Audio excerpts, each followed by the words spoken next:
Hello বন্ধুরা, কেমন আছেন সবাই? আশা করি সবাই ভালো আছেন। প্রতিদিন নিত্য নতুন গল্প পেতে আমাদের লাভ কাহিনী চ্যানেলটি সাবস্ক্রাইব করুন। আর এই গল্পটি পড়ার সময় সাউন্ড অফ করে নিন, তাহলে গল্পটি পড়তে ভালো লাগবে। আমাদের আজকের গল্প পরাণ প্রিয়া, পার্ট 22, লেখা রাবিয়া সুলতানা। শেফালি উপর থেকে এসে, ভাবি আপনারে ভাইজান ডাকে। আসছি, তুমি যাও। রাতের খাবার খেয়ে সবাই ঘুমাতে চলে গেল। প্রিয়তা প্রতিদিনের মতো এসে শুয়ে পড়ল। নিবিড় অফিসের কাজ করছে ল্যাপটপে। প্রিয়তা নিবিড়ের দিকে তাকিয়ে থাকতে থাকতে কখন ঘুমিয়ে পড়ল টের পায়নি। নিবিড় প্রিয়তার দিকে বারবার আর চোখে তাকিয়ে দেখছে প্রিয়তা গভীর ঘুমে তলিয়ে আছে। নিবিড় মুচকি হেসে ল্যাপটপটা রেখে নিজের জায়গা শুয়ে প্রিয়তার দিকে তাকিয়ে আছে। প্রিয়তার চুলগুলো মুখের সামনে এসে পড়ে আছে। নিবিড় প্রিয়তার দিকে একটু ঝুঁকে চুলগুলো সরিয়ে দিয়ে মুগ্ধতার চোখে তাকিয়ে আছে। ইচ্ছে করছে ঠোঁটগুলো একটুখানি স্পর্শ করছে। প্রিয়তাকে ভাবনাতে রেখে নিবিড় ঘুমিয়ে পড়ল।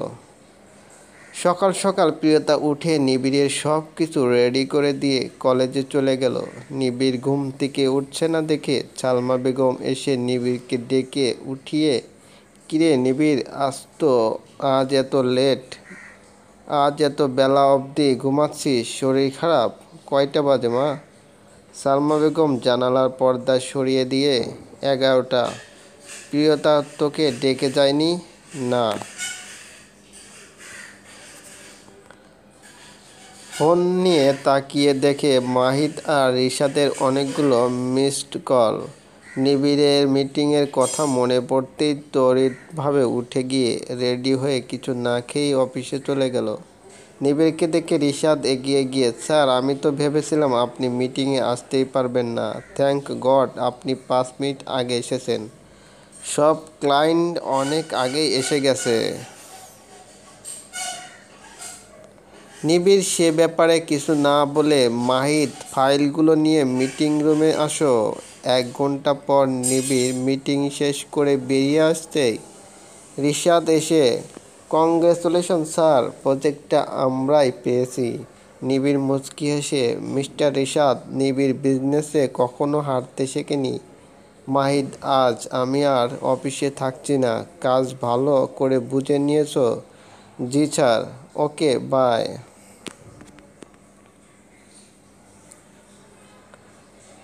নিবিড় গাড়িতে উঠেই ভাবল প্রিয়তার সাথে দেখা করে ওকে নিয়েই বাসায় যাবে।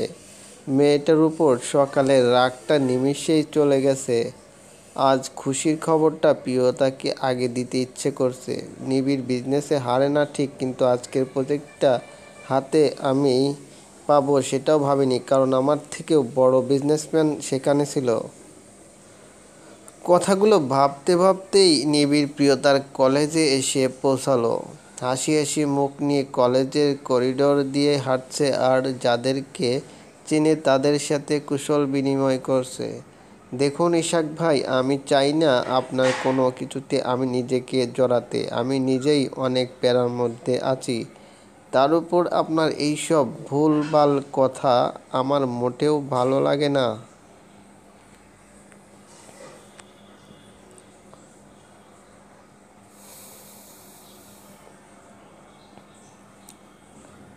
নিবিড় অফিসের দরজায় এসে হাসি মুখটা হঠাৎই মলিন হয়ে গেল। ইশাক হঠাৎই প্রিয়তার হাত জড়িয়ে, প্লিজ প্রিয়তা, একবার ভেবে দেখো। আমি তোমার কথা। আমি এমন কিছু। প্রিয়তা কিছু বলতে যাবে, তখনই দরজার দিকে চোখ পড়তেই, আপনি। নিবিড়ের এই দৃশ্যটা যেন চোখেই আটকে গেল।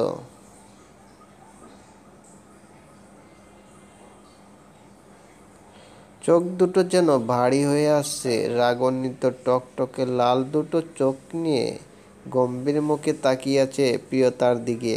কি করছে প্রিয়তা এইসব? তার মানে কি আমি ভুল ছিলাম?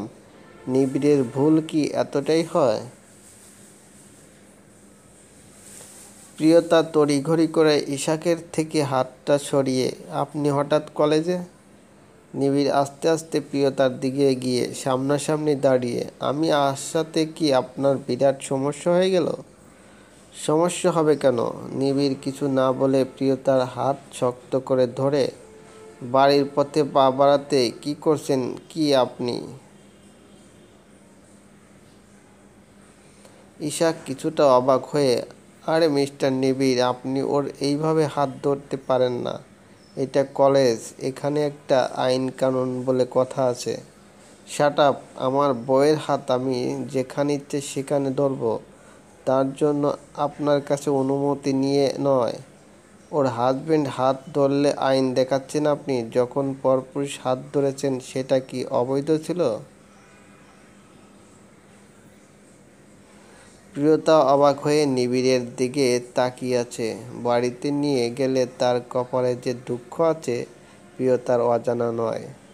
তবুও ভালো লাগছে নিবিড় আজ প্রথম তাকে কোনো কারণে নিজের পরিচয়টা একজনকে হলেও দিয়েছে। ইশাক নিবিড়ের কথা শুনিয়ে হতভম্ব হয়ে আছে, মুখে কোনো কথা নেই। নিবিড়ও প্রিয়তার হাত ধরে টেনে গাড়িতে বসিয়ে বাড়ির পথে রওনা দিল। ইশাকের মনে হলো সেই এতক্ষণে প্রিয়তাকে নিয়ে স্বপ্ন দেখছে। প্রিয়তা সেদিন বলল তার স্বামী 8 পাস, মুদি দোকানি, কিন্তু আজ দেখি শহরের নাম করা বিজনেসম্যান। যাক বাবা, এই তো দেখি রাতারাতি কোটিপতি। তবে কি থেকে কি হইল বুঝতেই তো পারলাম না। হাত ধরলাম কিসের জন্য আর হয়ে গেল কি? প্রিয়তাকে ফোন করে সরি বলবো? না থাক, খেতে যদি কোনো বিপরীত হয় বরং এর চেয়ে ভালো পরে সব বুঝিয়ে বলা যাবে। নিবিড় প্রিয়তাকে হাত ধরে টেনে বাড়ির ভিতর ঢুকতেই সালমা বেগম, নিবিড়ের দাদি সবাই বসার থেকে দাঁড়িয়ে পড়ল। আরে কি করছেন আপনি? আমার কথা তো শুনবেন। প্লিজ আপনি আমাকে ছেড়ে একটু শান্ত হয়ে আমার কথা শুনুন। কিন্তু নিবিড় কোনো কথাই বলল না। সালমা বেগম বিস্ময় নিয়ে, নিবিড় কি হয়েছে? তুই প্রিয়তাকে এইভাবে টানাটানি করছিস কেন?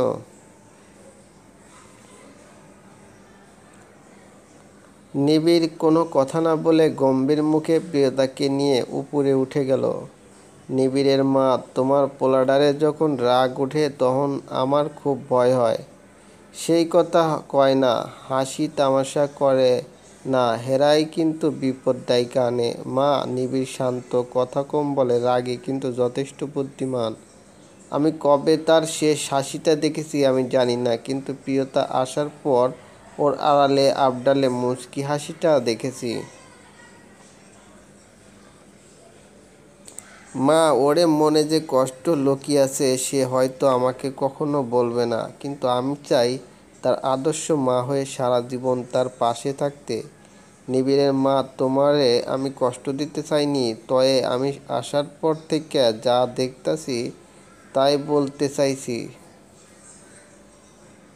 মা, নিবিড় কি কি করে না করে সেটা নিয়ে ওর বাবা কিংবা আমি কখনো মাথা ঘামাই না।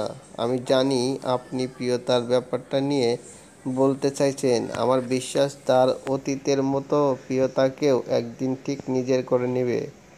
কথাটা বলেই সালমা বেগম নিজের রুমে চলে গেলেন। নিবিড় প্রিয়তাকে টেনে এনে খাটের উপরে ফেলে দিয়ে গিয়ে দরজা আটকিয়ে দিল। একটু এগিয়ে এসে প্রিয়তার দিকে তীক্ষ্ণ চোখে তাকিয়ে আছে। প্রিয়তা দাঁড়িয়ে ঝাঁঝালো গলায় বলল, আপনার সমস্যাটা কোথায় একটু বলবেন প্লিজ? নিবিড় ভারী গলায় বলল, আপনি আপনি কলেজে যান কেন? ছেলে মেয়েদের শিক্ষা দিতে, তাই না? ছি, আমার ভাবতেই অবাক লাগছে। আপনি আপনি কি না, উফ, আমার ভাবতেই অবাক লাগছে।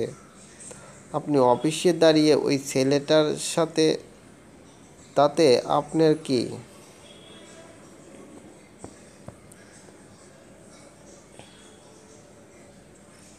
চলবে বন্ধুরা, আমাদের এই গল্পটি যদি ভালো লাগে অবশ্যই লাইক কমেন্ট শেয়ার করবেন। আরেকটি কথা, এখনও চ্যানেলটি সাবস্ক্রাইব না করে থাকলে প্লিজ সাবস্ক্রাইব করুন। ধন্যবাদ, ভালো থাকবেন।